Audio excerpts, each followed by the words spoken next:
So in this presentation, on some slides, there are lots of notes, and there are also notes in the presenter notes for you as well.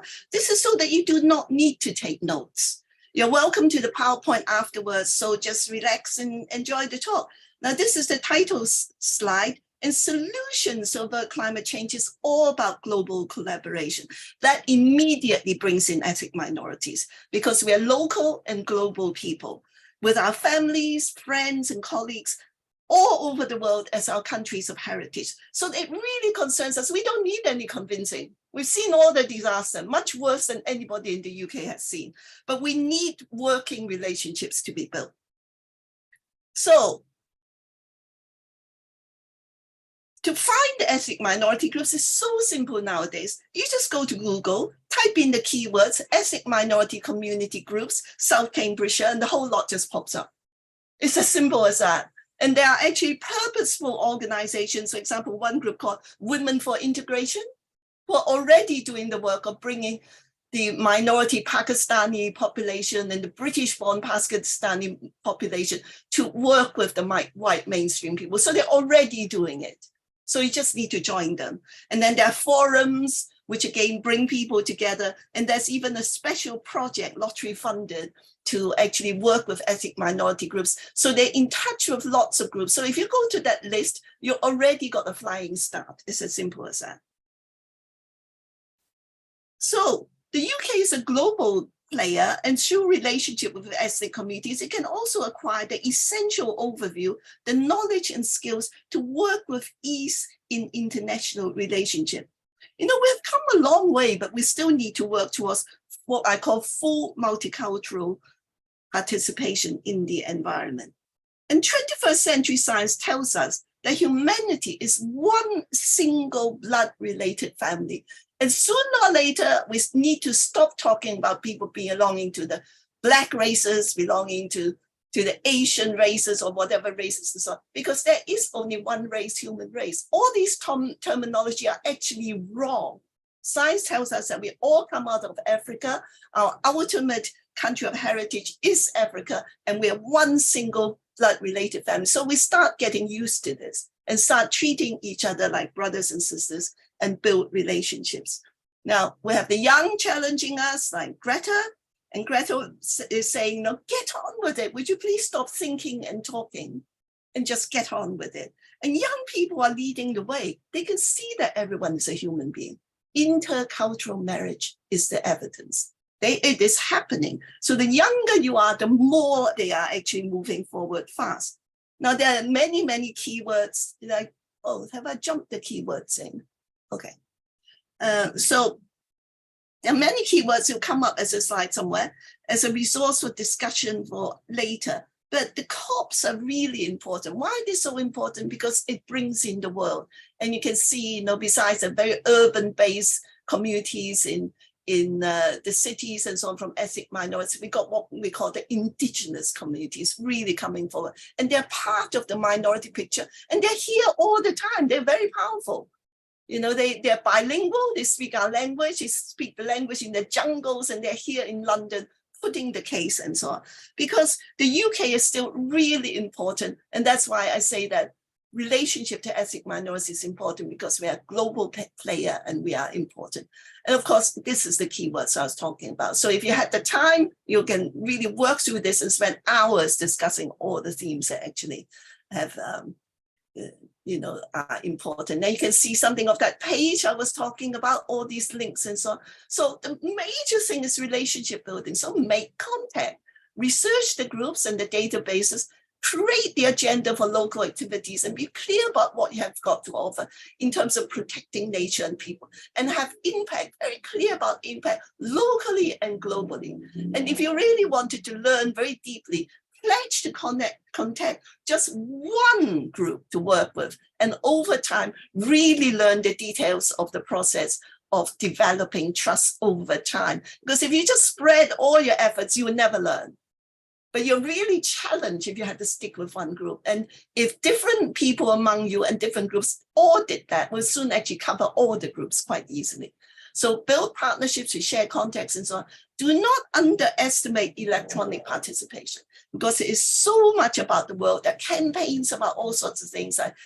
38 degrees of us and so on. And you only with one tap of the finger, you feel your power. You belong to a group of hundreds of thousands of people doing something.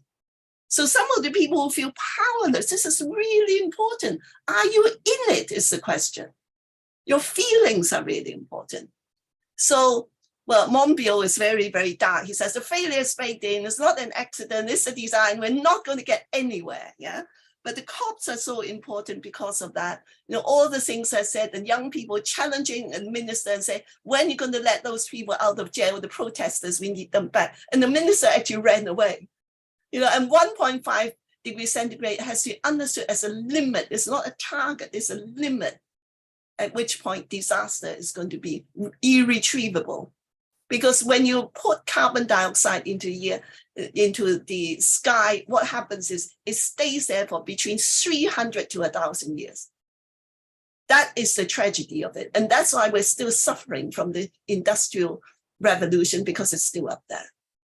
So all these things are very much loss and damage in the COP27 was very much about minorities, and we all identify with it here. Yeah. It really hits us because it hits our families and so on in our countries of heritage. So COP28 is really drastic. So all the petitions following it, be part of it, and you'll find that minority communities really identify with this kind of campaign. Campaigning is not to be underestimated because besides the things you can do personally, practically, you've got to feel that power of campaigning because the issue is global and we've got to change it. So the millionaires are there. There's some good millionaires who want to pay tax. They say our philanthropy is not enough because unless we are taxed, it is not infrastructural change. Only tax is infrastructural. And of course, Oxfam points out how taxing millionaires and multimillionaires, only 5% will change the entire world scene for people and for climate. And it does not even touch their lifestyles. They can still continue even at that rate. So motivating people to take action, you know, in 30 years of participation, I found out that these two phrases encapsulate everything. We love what we enjoy and we protect what we love. So if we have access to enjoyment, and this is really important as a counterbalance to the darkness of the situation, is that when you work with people, have a program of enjoyment alongside a program of darkness. Because when we actually work with a multicultural group in Edinburgh, a new women's group, that's what they told us. They said, before we joined BAN, we were really dark. We sit down and all we did was talk about problems. We actually didn't have many members. But when BAN came along and offered us all these activities in the botanic gardens, going to nature reserves, enjoying parks and also, their membership jumped. They were still approaching problems, but they enjoyed themselves together. They were building relationships and the community, and the enjoyment counterbalances what you have got to do. You cannot run away from the fact that we have to make effort to make change. It's not going to be all enjoyable, but the enjoyable on its own is there, and nature is just beautiful and wonderful. So access to the countryside, the beautiful countryside, your best landscapes and so on. Get on with it. Go out and picnic, enjoy yourselves, talk about problems, enjoy yourself again and again. So change is a coming together of thinking, feeling, and action. If you do not feel, you will never act. If you do not think, you might act but do all the wrong things or be not very effective. And of course, ultimately, even if you have thinking and action, you have got to act effectively and link into all the specialist organizations. You know, as amateurs, we cannot be effective unless we join with the specialist organizations. So when you are really interested, well, let's join them and see how we can do things together. So the two pillars of sustainable development is the relationship of people to nature and the relationship of people to each other. At the heart of climate change is the failure of these two fundamental relationships. It is actually a spiritual and moral failure because you have people got to act. Without the people, nothing is going to happen. And this is how we solve the problem. Connect and work with people. These are some of the things about multicultural inclusion. They're very, very obvious, you know, to be relevant, to name what is at the center of their lives. Well, minorities know that. You know, the disasters are all there, and you don't actually even need to say it, but inclusive visibility, building multicultural relationships, and supporting local champions. When you actually have local champions in the ethnic minority community, something very interesting happens. Instead of you doing outreach, they do in-reach. They're interested for the benefit of their communities. They will do the in-reach into the communities for you. And remember those characteristics about being local and global and so on. So people are the ultimate force for change. And these are the three themes that are the nitty-gritty. So let's go to representation. I give you all these lists. They're very obvious. When you read them, you know exactly what they mean, like structures of decision-making to have representation, nurture community champions and so on. Now I'm going to go to examples which make them come to light, not just lists. So here's a very inclusive public engagement, very visible. The minorities are there, very high profile. This is what you got to do. Then it will hit home. Join us, we want you. And then do projects that have cultural dimensions like the Seed Group, which was planting 300 trees, creating a new mini woodland and commemorating a 300th anniversary of their council. So marking a place of memory. When they finish all this drama and beautiful costumes are gone, you see nothing but trees. And the trees are for everyone. They insist on that. So there are now all sorts of things like minority farmers. This is the first halal farm. Women farmers, very, very keen to really do the things like using the sustainable cultural methods of farming. So go and see them. And then we have a database you can use. This is over 150 multicultural activists and so on. I'm on that list. You can get them to speak at events, that's just like I'm doing. You can aim in for the young, and you can find your local minorities as they become emerging voices and so on. Write to Climate Reframe and say, here are some people to join the database. So you can write to the admin person and put your message out if there's something you think will help you by putting out a message into the network all over the UK. You can do that. So the second thing is engagement. We benefit and we contribute. Again, stimulating change, providing resources, partnerships, and all that. So examples, use the arts, work together, informal fun and education. They can tell very funny stories to children, or they can give you dead serious lists of what to do with a mouth saying, you know. And then this is a poem that I wrote. Today I went swallowing skies to feed my being. The seagull cried, wild against the sliding of the tide. Why of all nature do you choose to swallow emptiness? So it's not a poem to understand. It's a poem to feel your way into a culture. This is what the arts do. It's not just logic, it's imagination, feelings, and the sense of culture. And of course, the arts can do all sorts of things like give you banners, give you sayings, slogans, and drama and color and so on. And Jungle Book Reimagine, you know, this company is doing your message for you. They transform Jungle Book into a climate change story. And you can all go and see that together and be completely inspired as they tour. Use storytellers that are professional, storytellers that make up local stories into good stories to tell. And then build places that allow people to open up their imagination by playing with all sorts of things, you know, tons of cardboard, planning places, and so on. Use your parks multifunctionally. There are meadows, you can do exercises in the fields, you can have sport and so on. Bring people together by having interest, a reason why they should linger in that space, and then get them to learn. This space has beehives, meadows, and also, and you can talk about living processes, sequestration of carbon, and so on. Of course, school grounds are the same way. Think of green spaces. Think of green spaces, even the smallest space in the school ground, including if you only have concrete, you can have a pot garden on that concrete, and you can learn about all kinds of things on that list.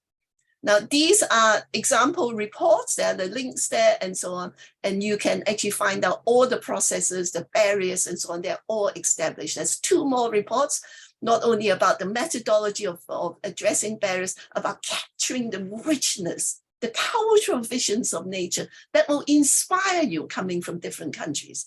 Join the youth movement. They're very powerful, and you need to help them to find local people to join them. And they do all sorts of things, wonderful campaigns that are about water, their past campaigns, nature loss, and so on. So the third thing is about provision. It is about providing what the individual cannot do that the local council can do, and groups of people and organizations can do. Now, this is one great opportunity. At the moment, the government is committed to delivering 2 million new green jobs by 2050. That is a hell of a lot of jobs. What are your green jobs that you want in your area? Go and talk to government and argue for the money for the new green jobs, whether it is even in your own organizations. You might need 2 more campaigners for local people to lead sustainable lives. What are your green jobs? Go and get on with it and get the money and the resources. And as I said, one person can't do this, but the group or the local council can transform whole areas into wildflowers in derelict places. So you need to build it, infrastructure, policy making needs to be visible, and you need to strengthen it. Here are the lists. As I said, they're so obvious. When you read it, you will know exactly what it is. But the lists are there in order that you can use them. So this is about elbow, power to your elbow. If you know the actual policies and so on, you can wave them at your councillors. You can wave them at funders and say, how about getting us the resources to do it? The UN has structures in place. Wales, this is a really wonderful act.